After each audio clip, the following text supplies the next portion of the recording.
बता रहा हूँ मर गई भैया, हमको बता। हम नहीं, ये सरकारी कागज बता रहे हैं। ये कागज तो कहता है कि आपकी मौत हो गई, आपने 2 लाख रुपए भी ले लिए, तो आप तो साक्षात खड़े हैं।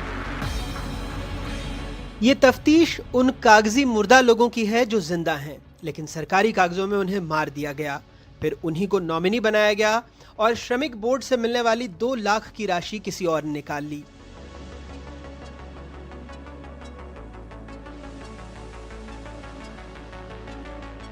पता लगाते हुए हम भोपाल के चांदबड़ इलाके में पहुंचे, जहां उर्मिला बाई रायकवार रहती हैं। 12 लोगों का परिवार है। इस कागज के मुताबिक उनकी मौत हो चुकी है। पिछले साल जून में मुर्दा उर्मिला के नाम पर सहायता राशि के 2 लाख जिंदा उर्मिला को मिल गए। सवाल किया तो मजबूरी वाली हंसी 2 चेहरों पर थी।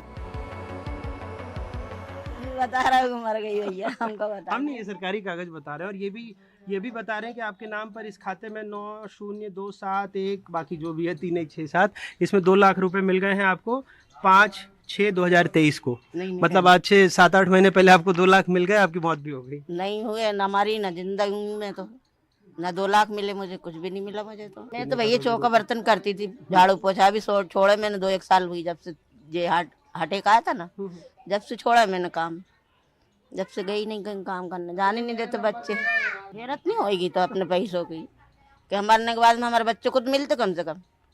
पर आप तो जिंदा हैं। जिंदा ही होंगे, अभी हेड़ ला उनने पैसे क्या कर अभी मार डाला भैया। तो ये उनका समग्र पोर्टल पर नाम, और ये जो नगर निगम की सूची है जिसके मुताबिक इनको 2 लाख रुपए मिल गए हैं 5/6/2023 को। अच्छा, मज़े की बात ये है कि अपने नाम में नॉमिनी भी यही है, मतलब मृतक भी यही और मृतक की नॉमिनी भी यही, जिनको और ऐसे 1-2 नहीं, पूरे 11 नाम है 118 की लिस्ट में, जिनमें जैसे वसीम, इनका भी नॉमिनी वसीम, मोहम्मद मतीन, इनके नॉमिनी भी मोहम्मद मतीन, मोहम्मद कमर, अनीता बाई। तो घोटाले के कई स्वरूप होते हैं।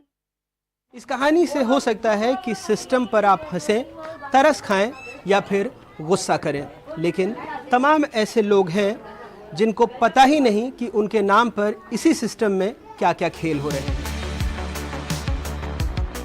यहाँ से 2-3 किलोमीटर की दूरी पर मोहम्मद कमर जी रहते हैं। घर ढूंढना थोड़ा मुश्किल था, लेकिन पहुंच गए। ये भोपाल का पुष्पानगर इलाका है, 80 फीट रोड कहा जाता है। तमाम इस फहरिस्त में नामों की पड़ताल करते हुए हम अब पप्पू अलमारी, इनका नाम मोहम्मद कमर जी है, पप्पू अलमारी कहते हैं इलाके में, उनके घर पर पहुंचे हैं और उनसे समझने की कोशिश करते हैं कि उनका क्या कहना है इस पूरे मामले पर, क्योंकि कागजों में वो भी मृत हैं और उनके नाम पर भी 2 लाख रुपए निकाल दिए गए हैं। पिछले साल सरकारी कागज में मोहम्मद कमर जी की मौत हुई। 21 जून को मोहम्मद कमर को 2 लाख रुपए की अनुग्रह राशि मिल गई।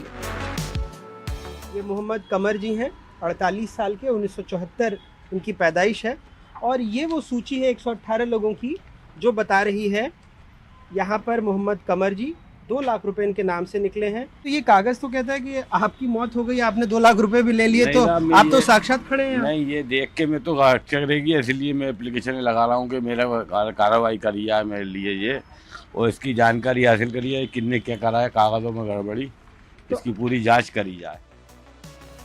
कमर अपने नाम पर ही मुर्दा बन गए, लेकिन जिसके लिए श्रमिक कार्ड बना, जिसमें बेटी की शादी में 51,000 मिलने थे, वो आज तक नहीं मिले। अपने यहाँ निकाह तो अभी लड़की का यही हुआ था, अपने अलग ही हुआ था, उसमें अपन ने भरी थी इस कार्ड के द्वारा। अच्छा। इससे मिलते हैं लड़की को 51,000, वो भी नहीं मिला। वो नहीं मिला, और उन्होंने पूरी फाइलें में से गड़बड़ी करके ये कर दिया पूरा। तो ये आपके लिए दुखद है या हंसी आ रही है कि आप ही को? दुखद है साहब, किसी हमारे लिए क्या, किसी के लिए भी, कि अपन किसी सरकारी गवर्नमेंट में कोई कागज नहीं दे सकते, कोई कुछ नहीं कर सकते, किस तरह भरोसा करोगे आप, ये बताओ। हाँ, ये कागजी मुर्दा हैं, लेकिन जो जिंदा हैं, जिन्होंने योजना के तहत आवेदन नहीं किया, फिर भी उनको परेशान किया जा रहा है। लीलाबाई भोपाल के जहांगीराबाद इलाके में रहती हैं। बेटी की मौत हो चुकी है, उनके नाम पर भी किसी ने 2 लाख रुपए निकाल लिए। अब लीलाबाई परेशान हो रही हैं।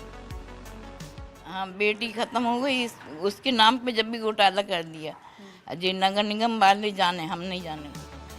जो 118 फाइलें हमें मिली, उससे कुछ बातें समझ में आई। ज्यादातर मामलों में ई पेमेंट ऑर्डर यानी ईपीओ रात 11 बजे के बाद निकला। ईपीओ के लिए धुंधले मृत्यु प्रमाण पत्र अपलोड हुए। किसी आईडी में आधार नंबर अपडेट नहीं था। कई मामलों में मौत से ठीक पहले समग्र आईडी बनी। फर्जीवाड़े के लिए उन श्रमिकों को चुना गया जिनकी मजदूरी डायरी सक्रिय नहीं थी। कर्मकाल कल्याण मंडल अब तक 61,238 हितग्राहियों को मृत्यु की दशा में अंत्येष्टि और अनुग्रह सहायता के नाम पर 775 करोड़ रुपए का भुगतान कर चुका है। पंजीकृत श्रमिकों को योजना के तहत अंत्येष्टि सहायता में 6,000 रुपए, सामान्य मृत्यु में 2 लाख रुपए और दुर्घटना मृत्यु में 4 लाख रुपए की सहायता मिलती है। सरकार कह रही है मामले की जांच कराएंगे।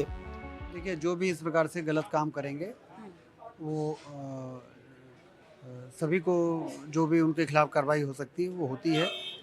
ये हमारी सरकार है जहाँ पर इस प्रकार से गड़बड़ी करने वाले लोग तुरंत पकड़ में आते हैं और बात बाहर आ जाती है। जुलाई 2023 में ही नगर निगम के पास गड़बड़ी की शिकायत पहुंच गई थी। 90 संदिग्ध फाइलों का पता लगा, लेकिन मूल नस्ती वाली सिर्फ 37 फाइलें मिली। 53 का पता ही नहीं चला। लगभग 2.5 करोड़ का घोटाला तो सिर्फ एक नगर निगम में सामने आया है। पूरे मध्य प्रदेश में जाने इस घोटाले की परतें कितनी गहरी होंगी। कुछ सालों पहले हमने बताया था कि कैसे श्रमिकों के कल्याण का, उनके हक का पैसा ऊर्जा विभाग को सब्सिडी में दे दिया गया। और अब ऐसी दरियादिली भी दिखाई गई है श्रमिकों के हक के पैसे से कि मोहम्मद इदरीस की नॉमिनी पार्वती देवी हैं। न्याय कब होगा, कैसे होगा, ये तो हमें पता नहीं, क्योंकि ये गरीब श्रमिकों का पैसा है जिनकी परवाह भाषणों में तो खूब होती है, हकीकत में शायद कभी नहीं। भोपाल से अपने कैमरा सहयोगी रिजवान खान के साथ अनुराग द्वारी, NDTV।